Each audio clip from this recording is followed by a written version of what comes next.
Most people think the difference between rich and poor is money itself, but the real separation happens much earlier, long before income.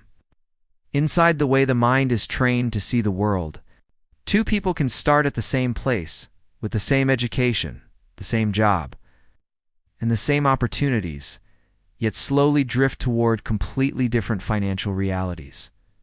This does not happen overnight, and it does not happen because one is lucky and the other is cursed. It happens because one mind is taught to survive problems, while the other is trained to solve systems. Poor thinking grows in an environment where money feels fragile, temporary, and always under threat of disappearing. When resources are limited, the brain learns to focus on immediate danger, immediate bills, and immediate relief from stress. Over time, this creates a mental habit of asking, "How do I avoid losing?" instead of asking, "How do I grow?" This way of thinking keeps people busy, exhausted, and constantly reacting to life instead of directing it. Rich thinking develops in a completely different emotional climate, where money is seen as a tool rather than a lifeline. Instead of focusing on emergencies, the mind is trained to look for patterns, leverage, and long-term consequences of small decisions. A rich mindset naturally asks questions about scale, efficiency, and repetition, even in ordinary daily situations. This habit slowly shifts attention away from effort alone and toward structure, strategy, and positioning. One of the biggest psychological gaps is how each mindset understands time. Poor thinking treats time as something to be sold, traded, or consumed just to get through the day or the month. Rich thinking treats time as an asset that must be protected, multiplied, and invested wisely.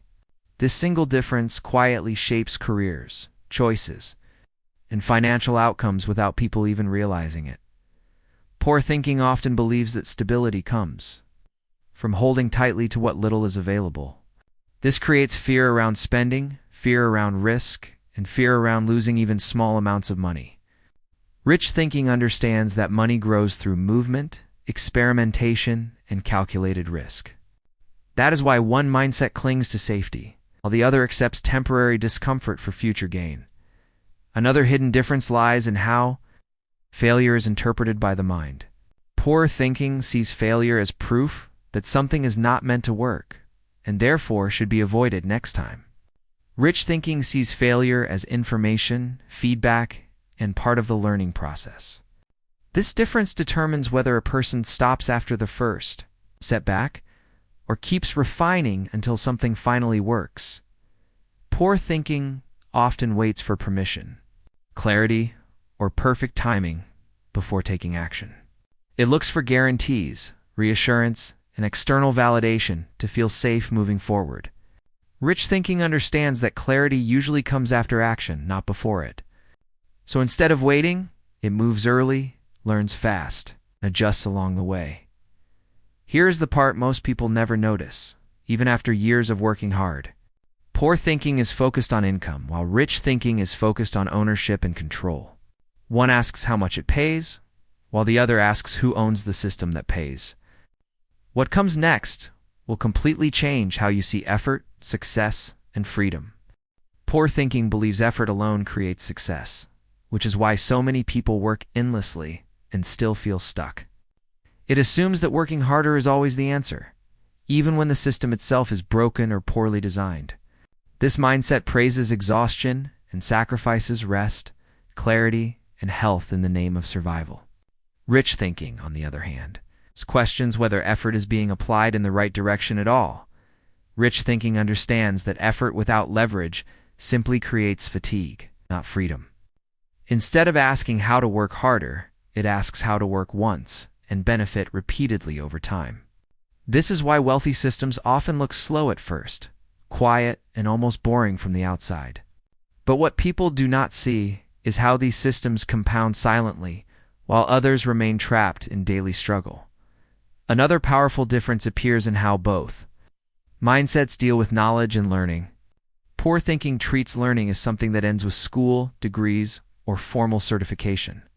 Rich thinking treats learning as a lifelong weapon used to adapt faster than changing circumstances. This is why one mindset resists new ideas while the other actively seeks. Discomfort through growth. Poor thinking often believes that rich people are greedy, lucky, or morally flawed. This belief protects the ego, but quietly poisons ambition and curiosity. Rich thinking does not romanticize poverty or demonize wealth. It studies results instead. By removing emotion from money, it becomes easier to learn from those who succeed.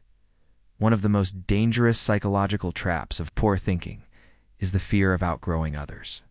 As success begins to separate someone from familiar environments, guilt and self-doubt appear. Poor thinking pulls people back toward comfort, approval, and familiarity, even when growth demands distance. Rich thinking accepts that growth often requires loneliness before it creates freedom. This difference also shows up in how problems are approached when pressure increases. Poor thinking panics under stress and looks for quick relief, shortcuts, or someone to blame. Rich thinking slows down during pressure and searches for root causes instead of surface fixes.